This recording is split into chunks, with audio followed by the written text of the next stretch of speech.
Those early days then, Mum and Dad got married in 69 through till 75. You were born in 70. Yes. Growing up in the industry, growing up on a tour bus, what was that like? Well, I guess it's kind of hard for me to answer, except for maybe looking at my children's life, because for me that was just the way that I grew up. You know, they were just Mom and Dad, and you know, the backstage at the Opry or the bus was just kind of another place where my Mom and Dad worked. And as I got older, like I said, I realized that that was a privilege to get to meet a lot of people that I did and to get to travel and do some of the things that we did. But, you know, they were typical parents, and so as far as that part goes, it was as much the same as everyone else. Not typical parents, not exactly typical parents, because at that time, in the early to mid-70s, George was going through a really bad period into alcoholism, drugs, etc., etc. What was it like to be around him at the time? Because it must have been very fraught for your mother as well.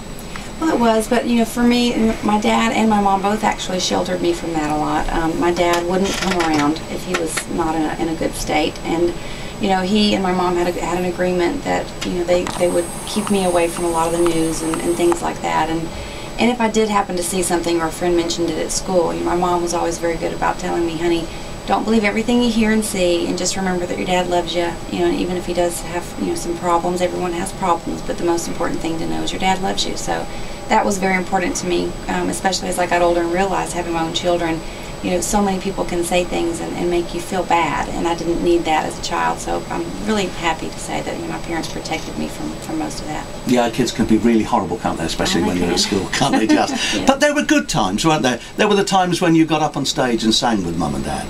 Right, and I mean, there were lots of good times. I mean, I think every family, you know, it seems like ours is much different because of what they do for a living, but truthfully, you know, we all have our ups and our downs, and you know, they grounded us when we did things that we weren't supposed to do, and we, you know, had to make good grades and do chores around the house just like everyone else. But there definitely were a lot of good times, and I have lots of great memories of us as a family. So.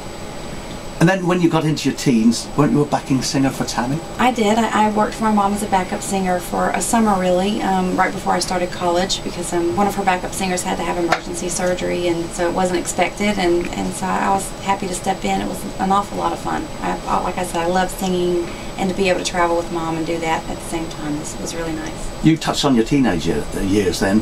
What were they like? Because I know what teenagers like, having had 4 children, and it's not the easiest thing in the world to go through. What was it like for you? Because I'm sure you must have wanted to be on stage, yet had to do the educating bit as well. Right. I graduated high school early. I started about a year earlier than most and took 11th and 12th grade. Our last 2 years of high school I took at the same time. So normally you don't graduate till you're 18 in the States, but I graduated at 16.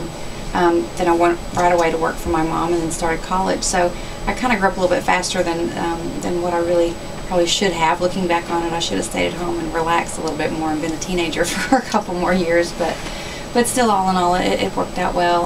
I, you know, was very much so education oriented and wanted to have a career and go to college. So.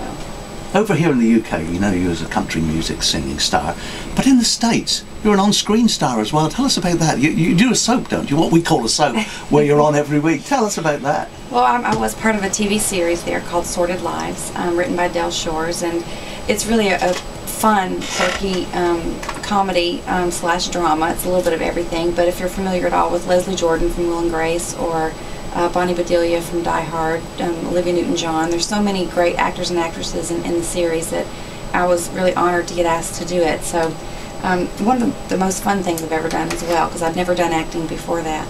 But anyway, I played like the ghost of my mom. I appear back to this character in the series, and he's obsessed with my mom and likes to dress up as my mom and sing. So it's really kind of a fun, quirky thing. If you're interested at all, I'm sure that I can find it online, if not anywhere else. I'm sure it's somewhere, isn't it? Let's play another one of your songs. The song I want to play now is You Don't Hear. That means something to you, doesn't it? I love that song. I'm a big fan of traditional country. Kitty Wells was the original singer of this song, and Johnny Cash's brother, wrote the song. So it's just one of the songs I've always loved and listened to growing up, so I wanted to put it on my CD.